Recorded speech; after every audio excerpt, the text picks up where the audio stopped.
So we'll deal with Ian first, put you on the hot spot, if that's okay. Alrighty.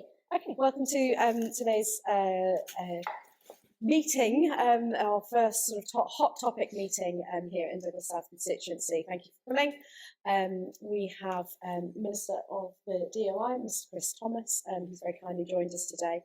We also have Jeff Robertson, who is Director of Highways. And we also have Mr. Ian Bates, who is Operations Manager. Am I correct? Is that right? Did I get that right? And obviously Mr. Maltby joins me here today, as well as the other MHK for Douglas South. We have some the hot topics that we wanted to talk to constituents about today, give them the opportunity to ask questions or certainly to update constituents on.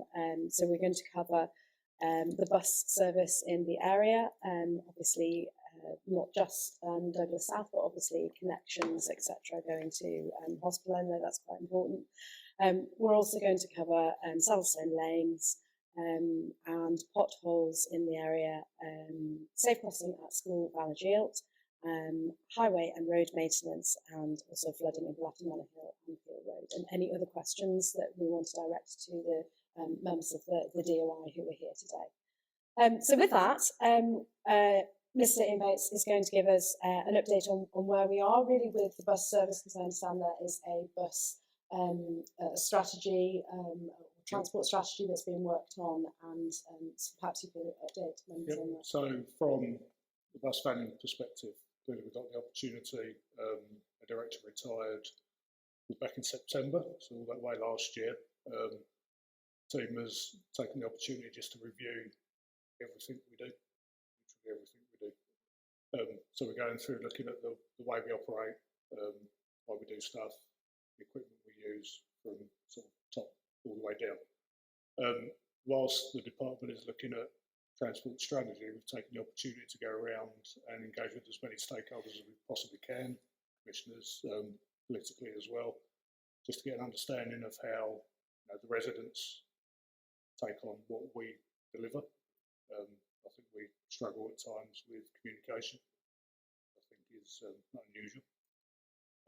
So it's really about understanding how much of that pie we can cut up to serve different areas.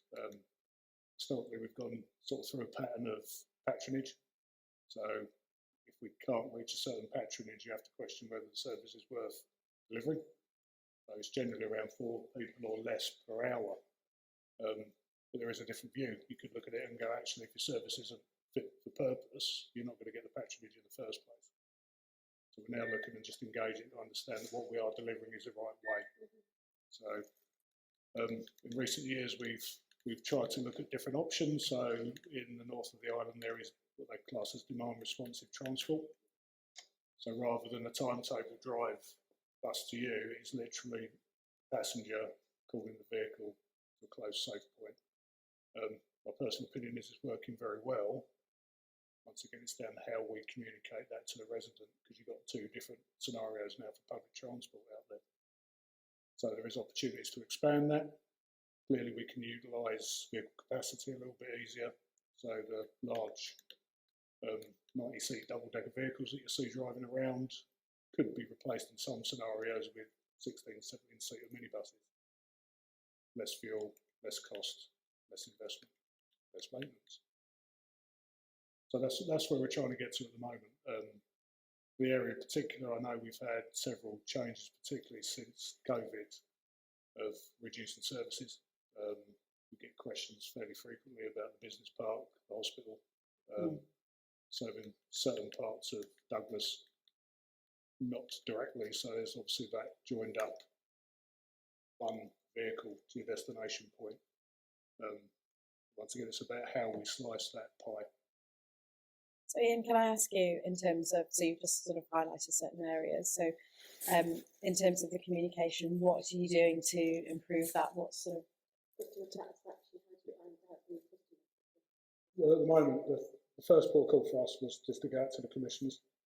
We've done a similar exercise back in 2017. It seems to be a 5-year cycle. 5 years ago, we had, I attended 3, possibly 4 meetings. This year, so we were very busy because everyone took the opportunity to engage, which was really pleasing. We've got that sort of headline feedback now. Clearly, although generates a negative of complaints or compliments that come through, we do use that as direct feedback from the customer. What we're trying to do now is get that middle ground of trying to put some more surveys out. So there's Wi-Fi on the bus, particularly for the two, the demand responsive and the main bus service. We're looking at engaging in stakeholders like Co-op to use QR codes as well. The difficulty we have with that is engaging with surveys without flooding the market. And we've learned a long time ago that the questions that you're asked are very important. So with the surveys on the actual bus, so when they're on there, they can scan Currently, at the moment, QR the only code. survey we've put on there is purely down to the £2 capping, Right. just to understand how that has gone down. So how do you reach the people that aren't on the bus? How do you reach more to increase the patronage? Digitally included, yeah. What we want to try and do is the Co-op and the shopping centres are arguably the one place we know if you're not going to work generally, somebody will take the bus in that direction. What we're trying to engage is as well if we can get the QR code out on some digital displays in the shelters. Obviously, there's a cost implication, and you always go 900 shelters or poles around the island. You only have to miss one. That's the important one the person wants to leave you the feedback on. So it's trying to spread resource well enough to make it a tangible exercise to have. But choosing the right media to actually do it as well, because it's a bit like going into e-ticketing, mobile ticketing. It suits a certain group of customer. It doesn't solve the problem for everybody. So at the divisional meetings, which we still have, we get themes behind the complaints and the compliments that we get. So we probably get 30, 40 comments each month, which we take into account and we try to theme them.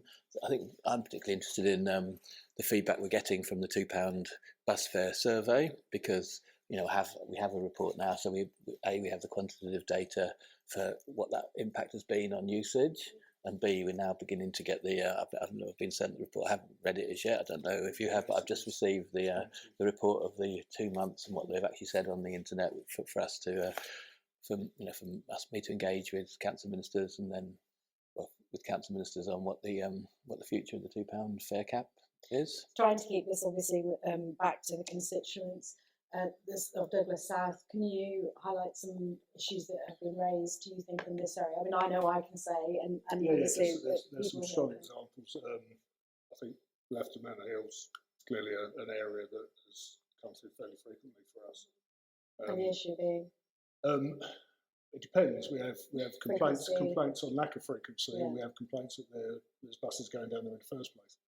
So we are at extreme levels. But once again, we look back at the data we have, so back to even as far as 2014, there was a more frequent bus service, quite right. The individuals that raised the issue of the service reduction, they're quite accurate with it. But strangely, over the 8 years of that patronage being tracked, it's never gone above an average of half a person per journey. So there's justification of reducing stuff. It's about, I think it's about communicating that out to why that decision has been made, because all the customer sees is a bus every 2 hours rather than maybe a bus every hour or a bus every half an hour. So you mentioned about the DRT and expanding that demand responsive transport. Do you see that, and you're probably not making that decision, but do you see that being as a possibility for the Saddlestone area, Bluffton Manor Hill, possibly even sheltered accommodation, Paul Rose? Is that? I don't think DRT in its true form would be the solution for such a congested area. So what is DRT is generally about that one remote individual that could be isolated from not having transport out there, having the ability to still have that link. I think when you get into the more... How does that work for visitors?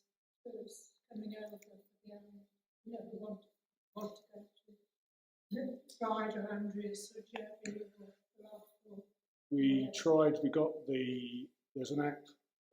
There is an app. It goes back to technology and people's ability to have that in their hand. We tried it pre-TT and promoted it fairly heavily in the organisations bringing visitors over. For that period, I think coming at the end of May, June and the start of July, 50% of the users on that app were visitors. And So- you have talked to places like campsites and yeah, places yeah, for we accommodation. engaged So too. we're trying to engage to move the timetable on to Yeah, actually take where people are staying in the holiday periods as well. Tourism and that period of the year is another level of complication, I suppose, in regard to making sure that, first of all, they're served, but not to the detriment of residents. So there needs to be, I think it's fair to say, the Minister won't mind me saying it, we struggled last year for a period of time. For various reasons, and there's no hiding it, it was quite transparent. And it was out there, but there's a lot of hard work gone into fixing that. And it's about, to me, it's about engaging the trust of the resident again. Bus services, it's a fairly, it's not complex, but if you can't trust that the bus is going to turn up, you're not going to take the bus. But, and also in answer to that, am I right that you can call up the bus vanning and you can also book demand responsive? Yeah, demand responsive transport, when it originally came in place, was a book the day before. It was on the telephone. So and that service is still we sort of get it. The option's there. It's not the ideal option because it relies on, if you've been to Ramsey, the guys up there are very busy and very isolated. But some people like to talk on the phone. Yeah. Some people like to hear a voice, and that option is still there. But resident, visitor, once they're on the app, they can book from anywhere. I can get my phone and book a journey. I'm out of zone. It only covers obviously the north, but I can book my journey from here. And hopefully in the coming weeks I can get my ticket on there as well. And the ticket for the residents of the north will enable them to take the rest of the network around the island. So, but I don't think we necessarily have this opportunity to sit with 86,000 people, where it is now, and give them this level of detail.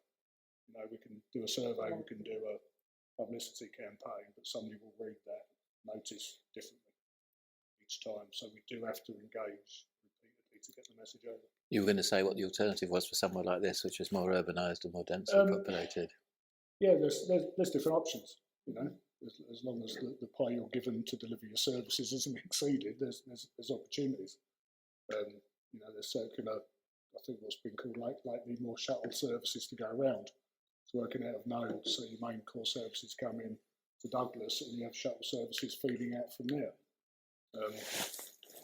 There's various ways of transporting people. But in my role here, I've been here 6 years now, and it's taken me a good couple, if I'm honest, to get into the way the island operates. I know that it's important to spend that money properly and wisely. So, is there a prime time that you want feedback from residents? So, if the time, for example, you're formulating a timetable, when would be the best time for you to receive that feedback? Because myself and Mr. Christian get a lot of inquiries about timetabling, and we kind of filter them through as we get them. But if we could be able to coordinate better, it would surely help people to understand that they are being listened to. From their delivery, from their delivery of a timetable, it generally comes in place in, say, Easter, give or take. It takes operationally a good 2 weeks for that timetable to settle down, mainly from the drivers, from duties, from stuff that is written down on a piece of card to actually deliver it. Some concerns and problems are highlighted from operational day to day. From the feedback from the public, that first 4 weeks is quite crucial to us. We then relaunch variants through the year, and one is obviously when the schools return in September. So it's a very similar process, because we have to gauge the flow of kids to schools, because particularly since COVID, it's all over the place now. So their historic knowledge of where these people are going is gone.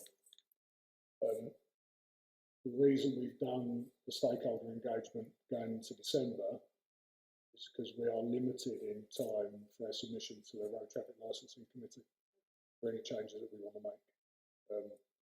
The last year, when we obviously had a difficult period, we had to submit some slight changes to get some trust back, so we stepped the timetable back.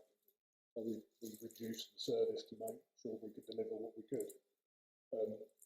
The applications that are going in by the end of this month will hopefully return that timetable to what most people are used to in 2019 from a frequency level. Can I ask you, But Ian? obviously getting their feedback in a timely manner. So what we're receiving now may not get in time to be changed in April, but if it's significant, we can park it in the bank and implement when it's the right thing to do. If it's a minor now, it might be more of a major by the time we get towards the end of the year. So our recording of this data has improved drastically. One of the probably the issues that Mrs. Maltby and I get is definitely the size of buses, the minibuses, being used for sort of quite cool routes and being overcapacitated, even a single bus, and that being overcapacitated as well.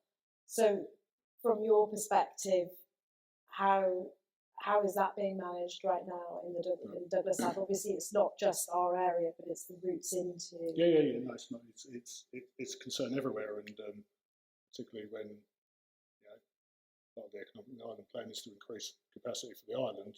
Capacity of a vehicle every day is a concern. You always hear of an empty bus. Everyone will tell you when the bus is allegedly empty. Very rarely do you hear, until of late, of vehicles that are at capacity. Now, we record that every day. The system on the ticket machine, if there's, I don't know, pick a number, if there's 70 people on and the 71st person touches the ticket machine, we know straight away. What we have is a bit of a perception issue. 35 to 40 people seated, looks busy. Put 3 people in there standing, it looks full. And we get a lot of feedback from school journeys in particular, because kids generally won't sit next to certain groups of kids, and therefore there are seats and kids end up sat. It's not ideal. We are tight on odd occasions, and we change vehicle type to accommodate if that is required. Totally agree. My personal view is the sprinters that you're referring to, the minibuses, are not necessarily the best vehicle for the job. Car suspension, van suspension, no lowering. Yeah. That's my thing, the mobility, Yeah. Majoritively using them. We have a lot of feedback from residents. For example, who really struggled with that minibus. Yeah, and we're aware that obviously the Quality Act from the transport side come in late 2020. We haven't bought a vehicle since end of 2019, so we are engaging now with manufacturers to see what is out there, what's changed, because a lot has changed. There's a lot less diesel engines available to us now than there was before, and there are more vehicles of a Sprinter CT45 is 7.5 metres long. There are now small buses at 8.5 metres, which would do a similar job. Which would give you your raising, lowering floor and wheelchair. Would electric buses be available? Today, no. No, I'd run out of plug sockets, to be honest. In the future, though, I'd like to think it is.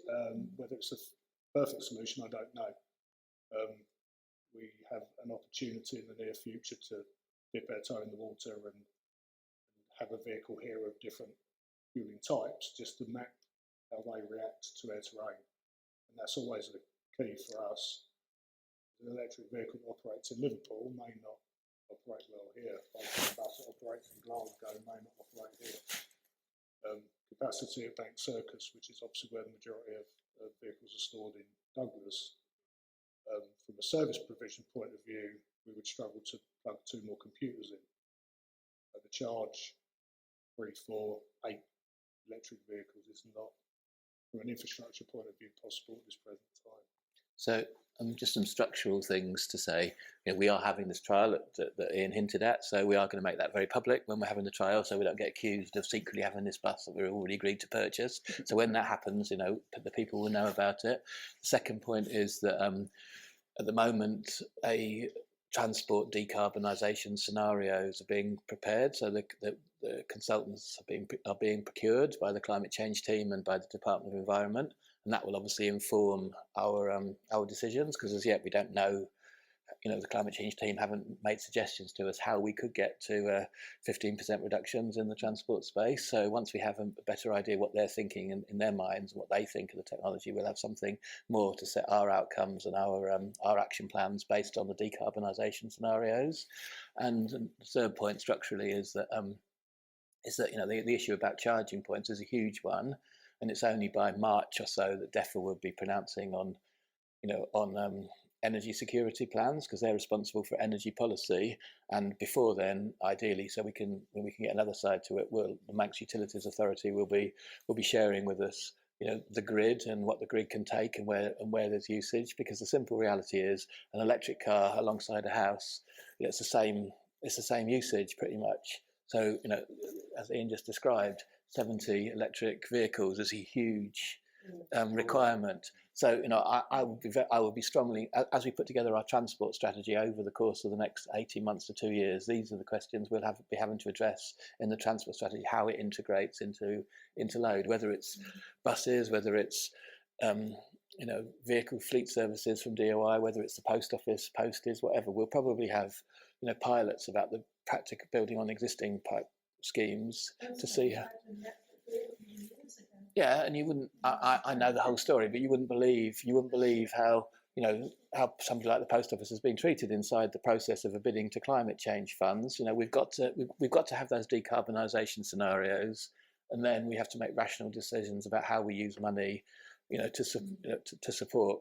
Because solar, there's still arguments about solar generation.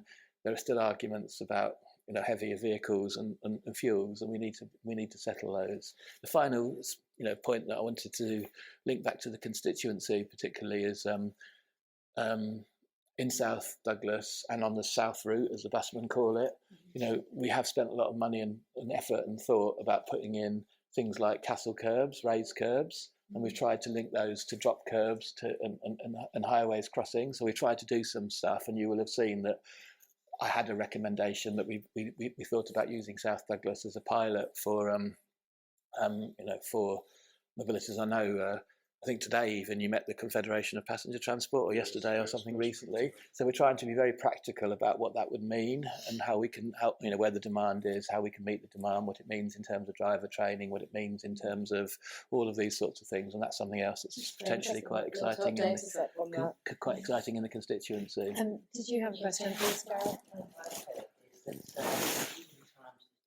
Timetable changes. For example, in the UK, I know for rail timetable changes, you have like a 6-week lead-in time when they're published in advance.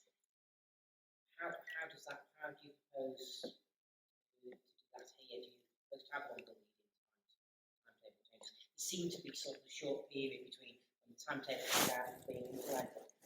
Right, that's form basically it's roughly 90 days that you have to submit your application to change timetables to the RTLC before you can actually deliver it on the road. So you need authority to do what you're asked to do. So that process starts, the application will go once you agree and decide what you want the timetable to look like. Timetable then needs to be populated in its completion. And at that point, the duties for the driver are populated. That is at least 10 weeks down the line. So by the time you actually get a physical printed off timetable based on an agreement and no delays, at best it's generally 2 weeks before the timetable is due to be implemented. Do you mean to the users as opposed to the? So it's fair comment in a way, isn't it? Sort of get it a week before, and they may have a work arrangement, Yes. etc. Yeah. It's having a longer lead-in time so that the users can make any changes that they need. So I suppose what I'm getting at is to increase that Yes. 2-week risk. Yes. We're pushing back every single decision. Those decisions start end of November, early December now. How did the UK So manage it? 'Cause obviously Exactly the same. It's exactly the same principle.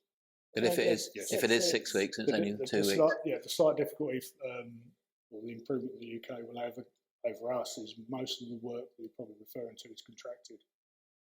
Therefore, they're told what they're doing. Whereas it's their flexibility that we have to make those changes. So it doesn't change the difference in the fact. We do. Your point's a valid users. one, that we do need to be better at what we're doing to deliver it. Because I think of late we've probably been closer to the same day, Yes. if not possibly on the odd occasion the timetables come out after we've started delivering it. So we do need to get better Which I think back makes it to very that point. difficult. Yeah. Absolutely. And that includes, it's not just the timetable book itself, it's obviously every bus stop information being accurate at the same Just time. coordinating it. Yeah. So do you know when the bus timetable is going to come out for this Easter and when it will be implemented in terms I so will that, once the tender for printing it has been agreed. right? And could And you it's update us on yeah. that? Yeah, 100%. Okay, so obviously a minimum of 2 weeks. Any other questions referring to transport Are you hoping to have a transport strategy during this administration before Tim will? Oh yeah. So, So we back in September, one of the earliest things we did, we went with a part of the transport strategy to Tynwald, and we got the clear message that we couldn't do any bit without doing all of it. So we're making huge changes in the course of the next year, and I reiterate, from the decarbonisation scenarios are much later than they were planned, and they're much later than they would be ideally. And we don't, until we get a political decision about decarbonisation, for instance, it's quite hard to come up with a transport strategy until we've made decisions about the decarbonisation scenarios. So our deadline is during 2024. We'll come up with a transport strategy.